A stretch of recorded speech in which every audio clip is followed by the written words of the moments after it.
What the heck's the T-Riffic show? It appears to be a thing where the style keeps changing. First you laugh, then you feel, then you sing, then you think. Wait, all that in one show? Yes, That's insane. exactly. You're doing a skit, got jokes to spit, so you wing it. That's absurd. You throw a pun, a slapstick run, and rhyme each silly word. Who would watch a guy in socks trip over props for fun? Apparently, everyone, because it's a comedy where laughter writes the melody with goofy gags and pratfall tags and punchlines flying faster than the flags. Silly faces, weird embraces, nothing's quite as freeing as a comedy.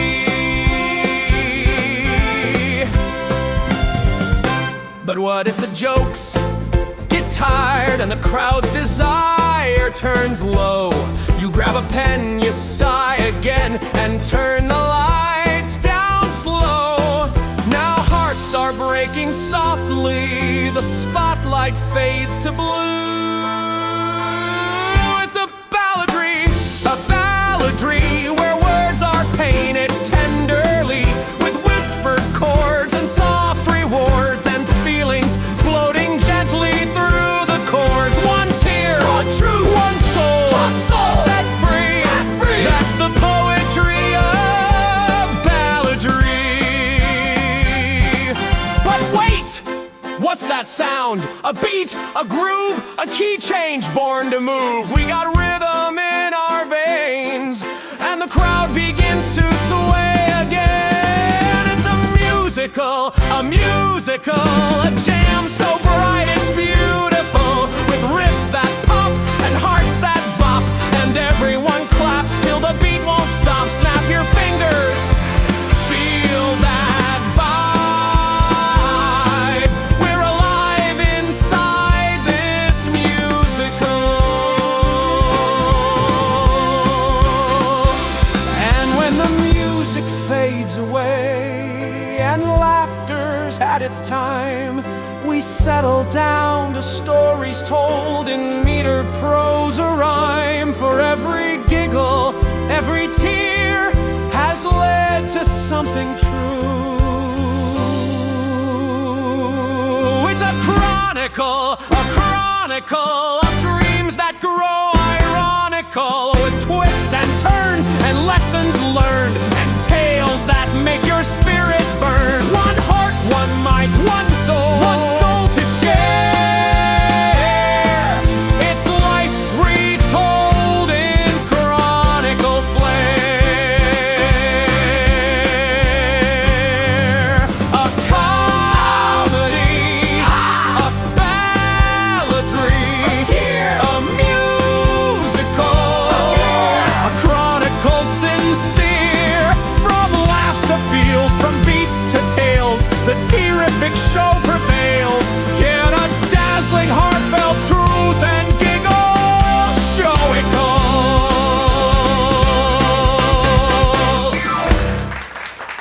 Welcome, ladies and gentlemen, dreamers and night owls. This is the very first episode of the T-Riffic show. I'm your host, Mr. T-Riffic, and tonight we are pulling off something a little dangerous. We're letting chaos take the stage. You're about to meet a cast of guest stars so wild they cannot possibly exist in real life. That's right, because they're all born right out of my imagination. Now here's the deal. Tonight you're getting the whole adventure in one go, but if you don't feel like sitting through the whole shebang right now, no worries. Each segment will then be dropping on its own later throughout the week, starting tomorrow. So if one section makes you laugh harder, sing louder, or even cry stranger, you can just catch that segment when it reruns later this week. So you can binge it all, snack on it piece by piece, or just cherry pick your favorites. It's your T-Riffic buffet. But for those of you sticking with me from start to finish, buckle up, because tonight we're celebrating the beauty of nonsense and how laughter, rhyme, song, and story can turn the glitches of life into something unforgettable. Let's begin.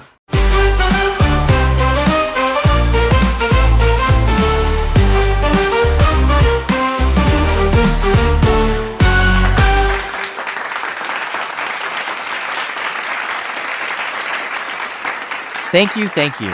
Wow, what a crowd. I feel like I'm at a support group for people who dated their Wi-Fi routers. You know who you are. Yeah, a little connection, a lot of buffering. Don't lie.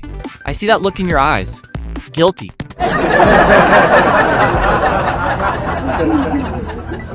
Okay, let's get this out of the way. I fell in love with a cartoon character. Not just any cartoon. Oh no. I'm talking the animated heartbreaker variety. Perfect hair 24/7, no wrinkles, doesn't even breathe, but still steals your soul. My therapist calls her the one that got away into my DVD player. Best copay I ever spent.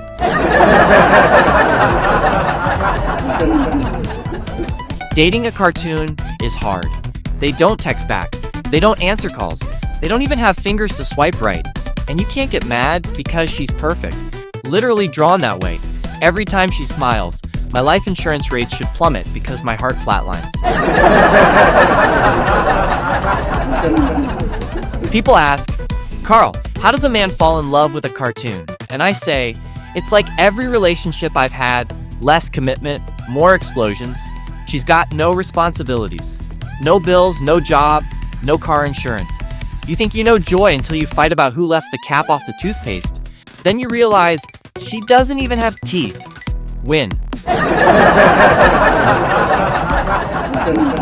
Dating a cartoon has perks. She never gets mad. She just animates her disappointment. Her frown? A single line bending downward. Flowers? Saved thousands.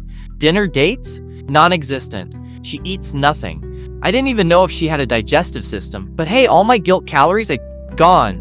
Vanished into thin animation. But public life? Awkward. I'll be at the store, someone asks, hey Carl, who's the lucky lady? And I'm like, she's 2D. People don't respond well. One lady tried to set me up with a real human. I told her, sorry Karen, I only love in pixels now. Her playlists are eternal. And the jealousy? Rough indeed. She's always surrounded by other cartoon characters. You ever see a Disney princess hang with a talking snowman and not feel insecure? I'm like, Olaf, back off. You don't even have a heart. Or bones.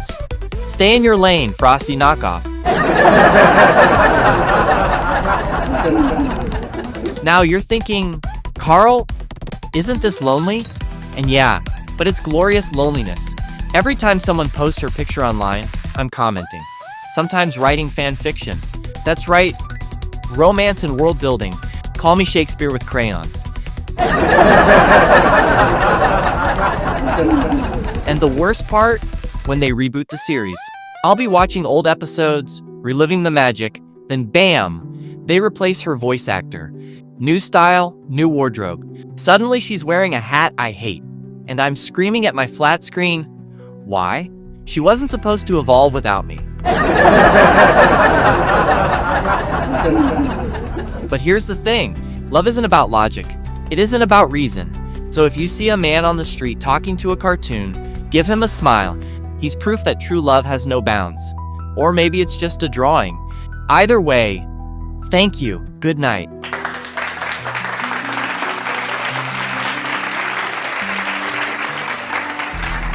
Cringe Carl, everybody. The man who is not afraid to admit he fell in love with a drawing and still called it romance. That's the kind of honesty we applaud on this show. But comedy, as Carl just showed us, is one way to cope with the absurd. Sometimes you don't laugh, you rhyme. So to remind us that nonsense can be poetry too, please welcome tonight's mysterious verse slinger, Mr. Barnaby Q. Biscuit. Yes, that's a real name. A poet's name anyway. And trust me, the man can juggle words like flaming pickles. I once knew a chicken who wore a top hat. He rode on a unicycle. Imagine that. He juggled some pickles while singing the blues, and argued with squirrels over who'd lost their shoes. I asked Mr. Chicken, why live like this way? He clucked and he winked, and then started to say, the world is too serious, too dull, too tight, so I dance on the rooftops all through the night. Then a mailbox fell from the sky with a thud, spilling letters and cookies and half of my mud. A raccoon in sunglasses declared it a crime and demanded my wallet for stealing his lime. I tried to protest, but my shoelaces fled. They tangled with pigeons and knocked off my head. My cat joined the chaos with a kazoo in his paw, and the dog filed a lawsuit. Oh, the legal flaw. We held a tribunal in a teacup so small, the judge was a goldfish who barely spoke at all. He banged on his shell, and he said with a wink, "If you can't rhyme coherently, you're forced to drink ink." So I drank, yes, I drank, and I rhymed even more about spatulas, penguins, and the ceiling that snore. A cupcake then danced with my left pinky toe, while my right eye recited the alphabet backwards. You know, a giraffe wearing flip-flops joined in on the fun. He tap-danced on clouds while we toasted the sun. The sun winked at Pluto, who rolled like a ball, and a taco fell sideways down Lincoln Street Mall. My neighbor, a llama, started rapping some bars, while a band of ferrets rode miniature cars. I tried to keep pace, but my elbows grew wings, and a toaster began playing the bass with great strings. A tornado of marshmallows swept through the hall. It carried my dignity, my wallet, my wall. Yet somehow, I managed to rhyme through the mess, while a pineapple argued about who wore the best dress. I shouted, "Enough!" But the walls clapped their hands, the carpet did flips, and the chandeliers danced. A pancake flew by and high-fived my left ear, while a snail gave a lecture on quantum frontier. Then came the moral, the lesson, the rhyme, that chaos and nonsense are gifts lost in time. So wear your top hat, juggle pickles, and sing, and never be scared if a mailbox takes wing. Remember the raccoons, the cupcakes, the snail, the giraffes in flip-flops, and the cats who wail. Life is absurd, so absurdly divine, and the messiest moments make the best storyline. So let us toast marshmallows on clouds in the sky, wave to unicycles as they casually fly. Embrace all the nonsense, the weird, and the fun, because no one should rhyme on the run. Barnaby Q Biscuit, ladies and gentlemen. Truly only on the T-Riffic show will you ever hear about a chicken in a top hat arguing with raccoons over stolen limes. But chaos doesn't just rhyme, it soars, it laughs, it lifts us. Who better to bring joy and a little magic than a friend who never lets a frown stick around? Please welcome the one, the only... I'm Bing Bong, and the moral of this episode is laugh loud, dream big, and celebrate the wonderfully absurd. Well, you have her dreams and memories, and inside her mind she has a lot to keep. But master, you're in luck, I've got some tricks, I'm Bing Bong, and I got a plan that's deep. I've got some fluff, some fun, and joy to share. Some cotton candy in my trunk, oh yeah. I can make you laugh, I can make you fly. Just hop on my back, and we'll say goodbye. And I'll say, Miss Riley, dear, what will your wish be now? Let me take your fears and throw them out. You've never had a friend like me. I'm your imaginary friend, but I'm here to stay, I swear. Come on, just look around, you'll see. You've never had a friend like me.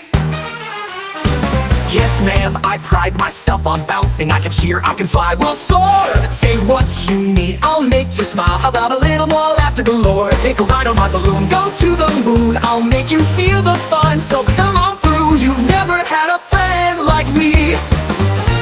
Can your friends do this? Do your friends do that? Do your friends bounce up and go? Who's that? Can your friends like me take you for a ride? And your friends go zoo and leave the world behind? So don't you sit there feeling sad. I'm here to turn that frown upside down. I've got some sparkle, I've got some style. I'm here to help you shake that gloom around. I've got a deep urge to help you smile. So what's your wish? I'll make it worth your while. You got a heart full of joy, no doubt. I pull it out with my big pink shout. Oh, Miss Riley, dear, I'm here to help you now. I'll be your friend through thick and thin. You've never had a friend like me. You've never had a friend like me. Never had a friend like me. You've never had a friend like me. You've never had a friend like me. You've never had a friend like me. Bing Bong has never sounded so jazzy, but let's be honest, that song hit a little too close to home. Our final guest tonight knows this world better than anyone. She's fiery, she's fearless, and she once turned her heartbreak into a battle cry. Please welcome the one, the only.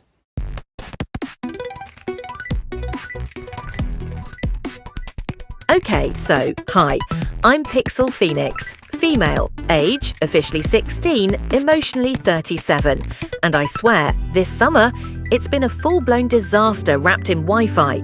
It all started with him, let's call him Bite Boy. Cute, infuriating, and somehow completely convinced I was the main character in his life. Our DMs were fire, heart emojis, gifs that said more than words ever could, and voice notes that made me melt into my beanbag chair like a cartoon. I was convinced, truly convinced, that he was it, my digital soulmate. Then the buffering started. The typing Korean bubble would hang there for minutes, mocking me like some sadistic app. My messages went unread for hours, days sometimes. And every time I refreshed, hoping to see his little avatar light up, nada, just buffering. And then, oh god, then, I saw it, the screenshot, him tagged in a post with some other girl, laughing like I'd never existed outside of his notifications. My phone literally felt hotter in my hands. Betrayal is weird, like it's not just pain, it's a glitch in the system of your soul. I lost it, screamed, texted things I immediately regretted, maybe sent an angry gif that exploded into flames. Don't judge me, it felt accurate. I live-streamed my rant because honestly, who was going to stop me? The internet had to witness my main character meltdown. But here's the twist. The storm didn't break me. No, it made me unstoppable. Every tweet, every story, every meme about heartbreak became my arsenal. I turned Bite Boy's betrayal into my narrative fuel. He thought he could buffer me out of existence, but instead, I wrote myself larger than life.